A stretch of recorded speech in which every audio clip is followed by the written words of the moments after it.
energies. It's been a minute since I've done a live, just kind of sit down and talk to y'all video. But here I am, I'm back. This video I actually had recorded.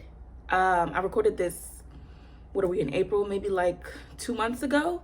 And I don't know what it is, but all my footage just keeps getting deleted. I lost a lot of footage from Mardi Gras. I had this video planned, and then I had another video I was gonna do, a review I was gonna do, and all my footage is gone. Like, I don't know what happened, but this video was completely recorded. All I had to do was edit it. And here I am, back at scratch. I actually made a list of things that I kind of want to cover in this video. I didn't do that with the original one that I had recorded. So it was kind of all over the place, but I was still gonna upload it and put it up there for y'all to see, because, you know, it was kind of just coming, it was just flowing the way it was flowing. But now I feel like I have to like be a little bit more structured. So we're gonna see how this goes. Let me not forget to do my whole intro. As always, salute to you, your inner god or goddess, and your gangsta. So at the time that I originally made this video, I was feeling a host of emotions. I was feeling a lot. I was feeling triggered. I was feeling like maybe I'm overthinking things. There was a lot going on mentally. And so that's why I'm so mad that I lost my footage, because I feel like it was the perfect, just, I don't know, spiel of things happening at that time. Now it's kind of like time has gone on, and I've kind of realized some things about myself, and just some things have been put into perspective. I'm still in therapy, right? The main reason that I wanted to make this video is because I grew up fat, right? I can barely remember not being fat as a kid, right? There was probably a small time frame, and I'll insert a picture if I can find it, where I was like a normal, you know, child, small, slim, whatever you want to call it. And then I just started to blow up. And so growing up, I got teased at school for being fat or chubby or whatever verbiage or language you want to use. I got teased for being fat all throughout elementary, middle, high school. You know what I'm saying? It wasn't until I was like 18, about to go to college, that I was thick. Somehow I had transitioned from being fat all those years, right, into being thick. And all of a sudden I was desirable. And it was very strange to me, because I never received that kind of attention, right? And so if we know anything about psychology, right, we understand that when, as a child especially, you're a sponge, so you're soaking up all this information. I was a psych major for a little bit, so don't mind me. I'm not certified in anything, so let me just make that disclaimer, but I'm always intrigued by the mind, right? So if you understand anything about children, they're sponges, they soak up information. So if you're being told something constantly about yourself, right? You're stupid, you're not gonna amount to anything, whatever the case may be. It also works with positive things, right? But if you're constantly hearing negative things about yourself day in, day out from your family, your friends, people that you're around often, you soak it in and you start to believe it, or you think it about yourself. You operate or you navigate the world with that mindset. I'm not good enough.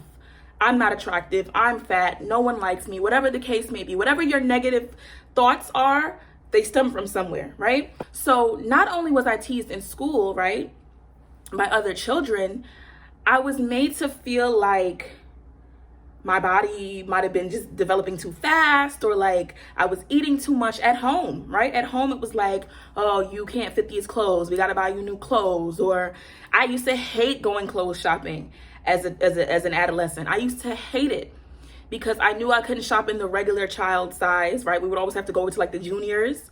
And so I didn't have much options, because my family is not about to have me out here looking like a whole grown ass woman. And I'm in like middle school, right? So I didn't have many options in the junior section. That was my experience growing up in school and at home. Even though I still had access to food and snacks and all this kind of stuff, I was always made to know, like, you're bigger, right, than you probably should be. But that never, I don't know if that translates. I know somebody out there knows what I'm talking about. You know what I'm saying? I know somebody understands. It's like your family lets you know that you're fat, but they're not gonna stop feeding you. They're not gonna stop putting groceries in the house. Especially in our Black families, we may poke fun or make comments or stuff like that about somebody's size, but you don't really sit down with them and say, let's get disciplined. Let's try eating less of this, or let's change the groceries that we bring into the home. That's never the case. It's very rare that that happens in our Black households. Growing up, if you grew up in the 90s, I'm a 90s baby, 1990 all the way, right? I'm a millennial, right? If you grew up in the 90s, everything was slim, be slim, be slim. Even for black women, if your butt was too big, it was kind of like gross, like ew, like your butt's too big. White women were the beauty standard. Now that's changed, but it's kind of morphed into this, like, not really standard white women, but more like Kim Kardashian white kind of thing. That's more accepted. So now we're in this era of like, you need to have a fat butt, and if not, I don't want you. You're not beautiful. If your waist isn't this small and your butt isn't this big and your boobs aren't this big, I don't want you. You don't look good. You're not acceptable. You know what I'm saying? Society's beauty standard was always slim, trim, fit. You know what I'm saying? So I saw that on TV growing up all the time. That was what I consumed. That was what I took in my mind. And so I was feeling it at home, I was feeling it at school, and then I was turning on the TV or listening to music, and that's what also was coming at me. Like, you're fat. Like, looking at myself, I'd be like, yeah, this is not, I don't fit this. My thoughts then were, you're not good enough, you're not attractive, no one's gonna choose you, because, right, growing up in the 90s, we know that Disney was making a lot of like pick-me movies or whatever you want to classify it as. But growing up then, it was like, I have to be chosen. I have to wait for a man to choose me, right? So I'm not gonna be chosen when I look like this. I don't fit what they're looking for. I internalized all of those thoughts about myself. And so I liked people, right? Growing up in school, I had crushes, but I never said anything. And I never thought that they would even be interested remotely in me because I didn't have the right body. I wasn't in the right body. So why would they look at me? Why would they want to date me? Why would they want to talk to me? You know what I'm saying? And I'm sure, I'm not going to sit here and tell y'all that nobody ever liked me through my entire childhood. I'm sure someone did, but you have to look at it this way, right?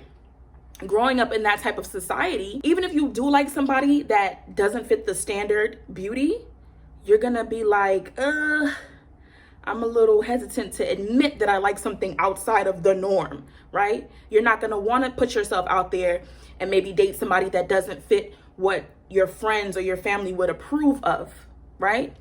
So I'm sure people like me, I would have never known. No one ever came up to me and said, oh my God, Leslie Ann, I like you, I wanna date you. When I tell you, nothing. Things have changed, but not necessarily to the point where we fully accept people's bodies, right? And the skin that they're in. We had the whole body positivity movement. Even that is a bit skewed, right? Because yeah, we accept your body, but it has to be a certain look to your body, or you have to have a certain shape for us to accept your body. So it wasn't until I was about 18, had my first job, that I remember that this guy was like hitting on me.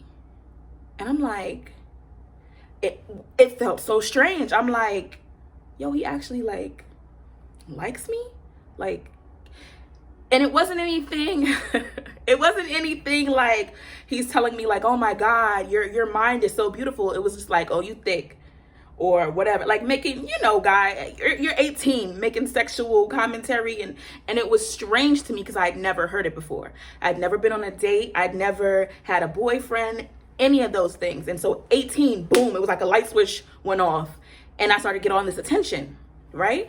And so I'm like, okay, this is weird. Didn't date him, nothing. I actually had a crush on his friend, right?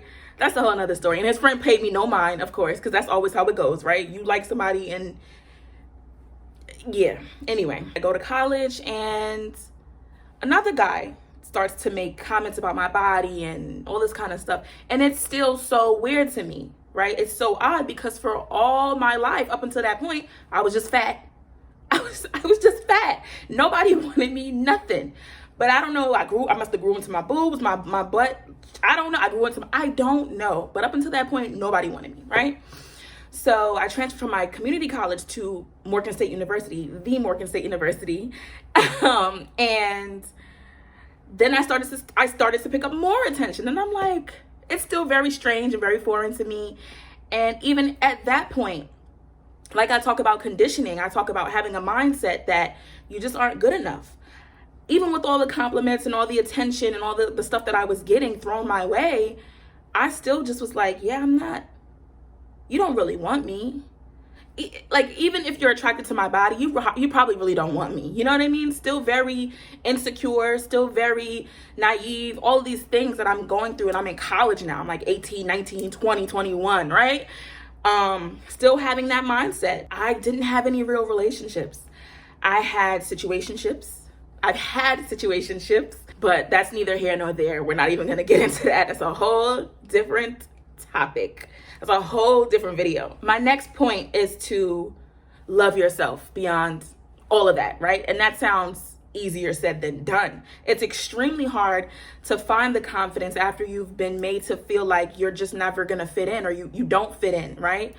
It's extremely hard. I'm still working on finding the confidence in loving my body and loving the way that I look. For many of my situationships that I've been in with men, right? There's always been that underlying like, he's never gonna actually choose me. We may, go out, date a little bit, be intimate, but he's never gonna choose me because I'm fat, because I look like this, because my body is shaped like this, right?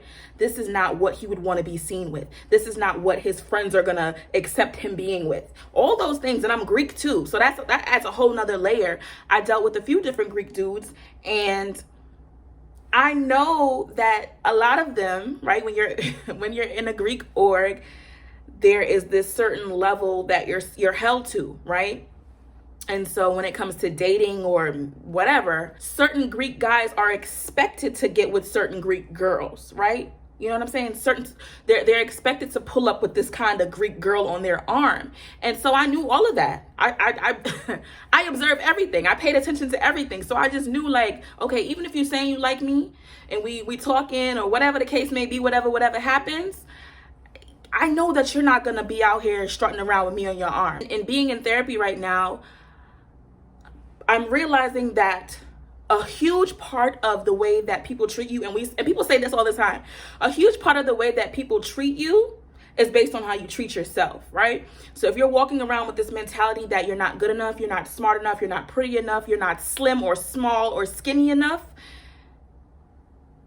that's how people are going to treat you. And it may not come out like, oh, they're going to walk up to you and be like, oh, you're fat. You know what I'm saying? But people can pick up on that energy. They can pick up on the perspective that you have of yourself just by the way that you treat yourself, by the way that you carry yourself, by the way that the thoughts that you may not think are being perceived by other people about yourself, you're outright displaying it to the world, right? And so they may still date you, they may still talk to you, they may still sleep with you, right? But they know, okay, like, she's not super certain of herself, so this is only going to go so far, or I'm only going to allow it to go so far because she's not as confident. People love confidence. They really, really do. Some people fake their confidence, and I would not recommend that, because that also can be seen right through. You can see when somebody's faking it, right? So I wouldn't recommend that. But I do think that fat people, big people, whatever you want to call it, thick people, plus size people, we really have to genuinely love ourselves, right? No matter what your shape looks like. So earlier when I mentioned that, I talked about the body positivity movement, right? And it was this thing a few years ago, and I guess it's still kind of around, still kind of lingering around, right? Where people are like, be body positive, accept people for who they are and what they look like, because that doesn't matter. What matters is what's inside. And that's true. That's absolutely true. But I do want to be honest and say that in that movement, there were a lot of bodies that we saw that fit a certain criteria, right? And in fitting this criteria, that made them more acceptable to the masses, right? Obviously, when it comes to plus size, a lot of the times the women that you see that are plus size, they're just curvy, right? Let's be honest about that, right? They're just curvy, and that's fine too. Curvy, thick, whatever, bodacious, voluptuous, whatever you want to call it. With that movement, they kind of narrow in on what body is acceptable as plus size. And it's usually a woman with bigger breasts, a fairly, smaller waist, right? She's not completely stick thin, but she has a smaller waist, and then she has a bigger bottom, right? She's very curvy. She may not even have rolls, okay? And I'm just like, plus size where? Plus size where? Now people will look at me. I've had people look at me and be like, you're not plus size, you're not fat. And it's like, you're not living in my skin though. You haven't been with me since I was a kid though.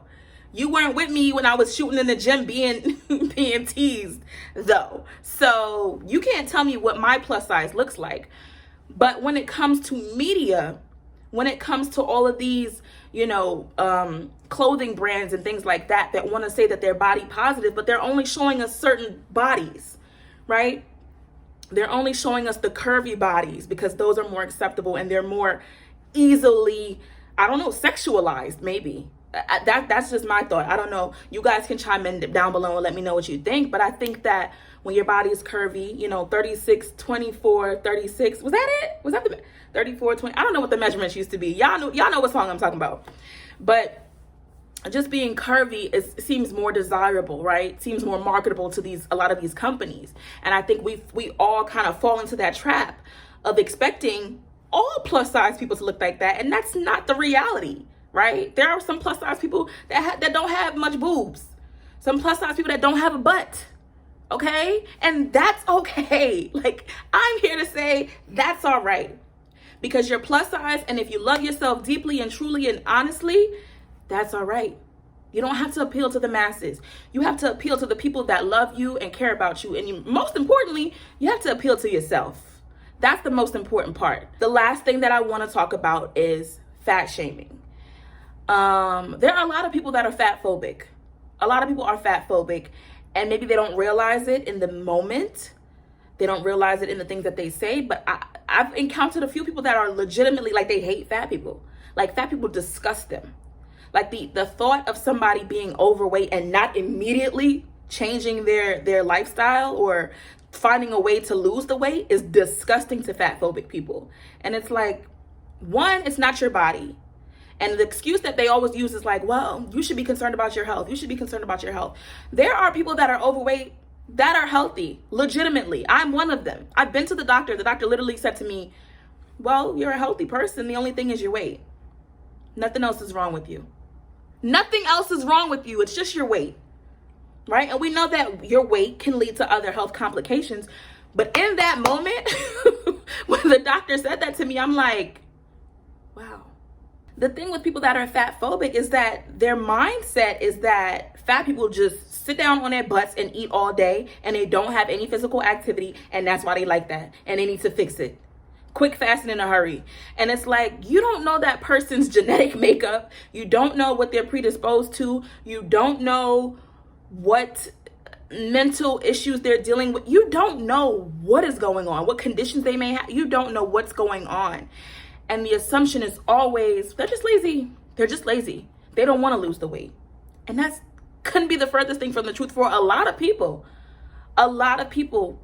Some people are suffering from conditions that prevent them from losing weight, right? They may lose it and they gain it right back, right? Or it's hard for them to lose it past a couple pounds. You know what I'm saying? People are out here struggling with real issues. And the thing is like, oh, you guys are just lazy. You don't want to work out. You're just not disciplined. But a lot of people aren't disciplined. A lot of us aren't disciplined in so many ways. So to just put it on fat people alone, like, well, fat people just aren't disciplined. Yeah, but you drink all the time.